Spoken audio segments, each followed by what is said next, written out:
Pensa Brasil, com Fernando Schiller. Pensando Brasil, hoje falando sobre a candidatura de Flávio Bolsonaro. Schiller, eu cheguei a comentar que ele apresentou a candidatura, tivemos a reação do mercado financeiro, e no final de semana, me pareceu, quando ele falou que manteria a candidatura se o pai não fosse libertado, que tinha um certo tom de ameaça. Quer dizer, mas peraí, você não é candidato? Sou candidato. Quer dizer, você ameaça manter sua candidatura? Se o seu pai for libertado, aí então você não é? Quer dizer que a sua candidatura não é boa, é positiva? Enfim, como tudo que envolve essa família produz sempre muita tensão e eletricidade, e essa eleição de 2026 temos o líder, ao contrário de 18, que a gente tinha o líder da esquerda preso, agora em 2026 temos o líder da direita preso, o mais famoso. Como é que você está enxergando isso, Schiller? Tudo bem, Eneg? Olha, o Flávio Bolsonaro começou da pior maneira possível a candidatura, né?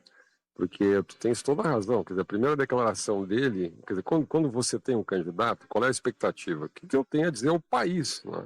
Ele pode ser o filho, pode ser o herdeiro, mas na medida que ele se lança candidato, é ele o candidato. Ele não pode dizer assim, ó, sou candidato porque eu sou filho do meu pai.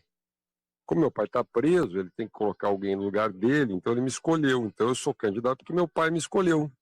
Bom, cá entre nós, né? É um argumento para fazer quanto? Só os votos dos adeptos, né? Dos devotos do Bolsonaro, então daquele grupo.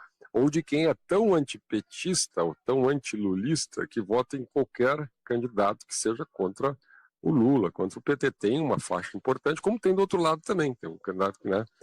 Tem pessoas que não são necessariamente do PT ou apoiador do Lula, mas votam contra a direita. Então tem um voto útil dos dois lados na polarização.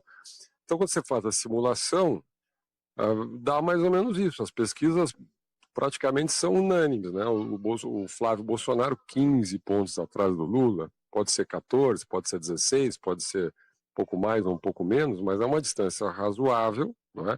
Uma rejeição alta, porque a rejeição acaba acompanhando o sobrenome, a rejeição do pai, né? Mas o fato é que ele não agrega, ele não... Então, é óbvio que nós estamos muito no início, há 3, 4 dias, então não teve tempo tal, mas ele não foi pego de surpresa, né, Eneg? Vamos falar claro, né? Essa discussão, ele mesmo declarou que o pai já vinha insistindo com ele nesse tema, essa conversa é mais antiga, e poderia preparar, dizendo assim, olha, eu vou fazer, minha candidatura é conservadora, eu vou tratar das questões de costumes, nós vamos, né, na minha visão econômica é essa, nós vamos retomar privatizações, nós vamos retomar tais e tais reformas, etc. Nós vamos paralisar tais e tais políticas que a gente é contra. Bom, diz alguma coisa, né? O Milei, vamos lá, todos os candidatos da direita que foram bem na América Latina nos últimos tempos foram candidaturas com forte personalidade. Você pode gostar ou não. Milei, né, uma candidatura com fortíssima personalidade, a casta, a crítica ao peronismo, etc. Você tem o Antônio Castro, né, no Chile, o tema da imigração, o tema da segurança pública. O Flávio, quer dizer, eu sou filho do meu pai, basicamente sou filho do meu pai. E tem um preço, hein? O meu preço é vocês libertarem meu pai, ou fizerem uma anistia ampla e tal. Meio tom de ameaça, inviável. né? O Schiller, quando você fala do Milei, é interessante, porque o Milei, ele representa um jeito de encarar o Estado com muita clareza. De novo, repetindo o que você acabou de falar, você pode gostar, você pode não gostar do Milei, mas ele sabe descrever que Estado ele espera.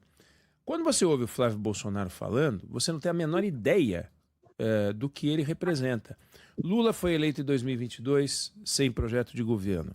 Bolsonaro foi eleito em 2018 sem projeto de governo. Mas ainda assim representava uma novidade, o Bolsonaro, o Lula seria o retorno e tal.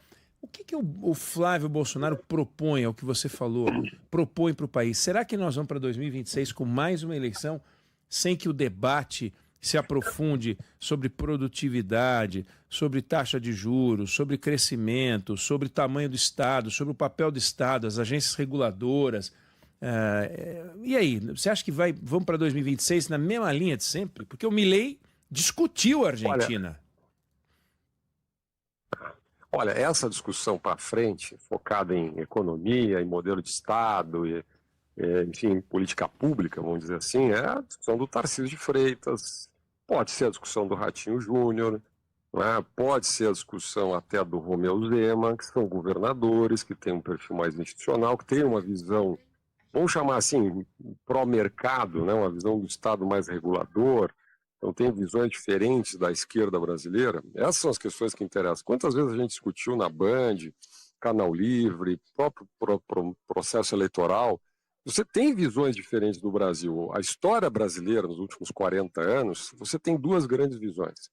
Um grupo que foi a favor do Plano Real, outro que foi contra. Um grupo foi a favor das privatizações, outro grupo foi contra.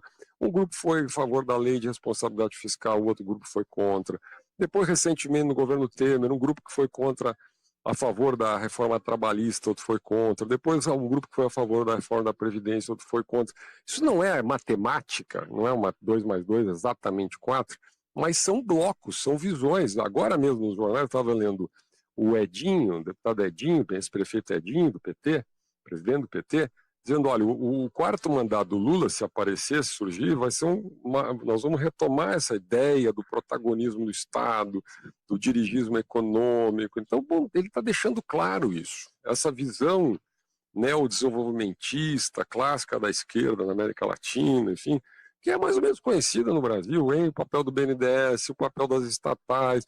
Você não vai eleger o Lula de novo, votar no Lula de novo, me imaginando reformas liberais, reforma administrativa. E aqui não estou entrando no mérito, eu estou dizendo essa é a democracia real, a discussão real do país.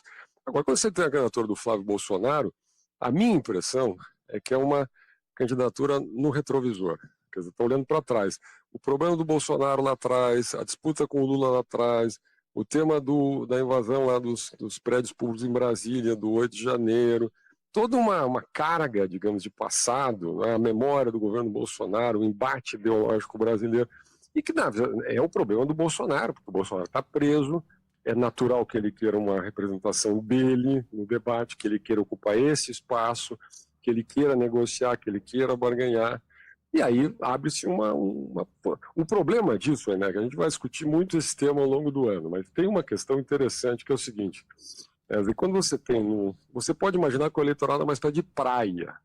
Você coloca 2 vendedores de sorvete na praia. Qual é a melhor posição para esses 2 vendedores ocuparem o melhor espaço, atingirem mais consumidores potenciais veranistas na praia? É no centro da praia. No centro da praia. Se você lançar um vendedor muito numa ponta, pode ser a esquerda ou a direita, abre um espaço de mercado para surgir um outro vendedor lá no centro da praia. Então a candidatura do Flávio, na minha visão, só vou dar provocação aqui, porque esse assunto vai longe, tá? Muita gente está olhando para Curitiba. Por quê? Curitiba tem o Ratinho Júnior. Tarcísio de Freitas não seria candidato contra Flávio Bolsonaro pela lealdade que ele tem ao pai, né? Que lançou ele na política, etc. Mas Ratinho Júnior não tem. E no próprio Canal Livre, nós entrevistamos o Gilberto Kassab, estava junto, e o Gilberto disse, olha, se o Tarcísio for candidato, nosso candidato é o Tarcísio. Nós fiquemos no centro político, do centrão, etc. Se o Tarcísio não for, se for alguém da família, etc., nós estamos liberados para lançar uma candidatura no campo da direita, mas que possivelmente seja o Ratinho Júnior. Né? Eu acho que, digamos assim, está aberta esta temporada. Uma direita que vai ter mais candidaturas, e aí vamos saber exatamente qual é o peso do ex-presidente Bolsonaro. Mas vamos lá, né? Começou meio mal a candidatura do Flávio, vamos ver se ele conserta. A família opera de maneira atrapalhada, sempre operou de maneira atrapalhada, operou de maneira atrapalhada em 18, operou de maneira atrapalhada na pandemia, dava declarações atrapalhadas. A vida dele é um destino, é um barco meio sem vela, umas coisas dão certo, outras dão erradas. Vamos ver como é que vai ser. Fernando Schiller pensando no Brasil. Voltamos a conversar na quinta. Valeu, obrigado. Valeu, boa semana, grande abraço.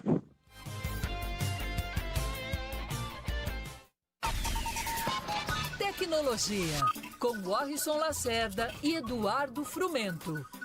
Oferecimento Zenvia. Venda mais no WhatsApp com a Zenvia. Acesse zenvia.com e garanta seu cupom.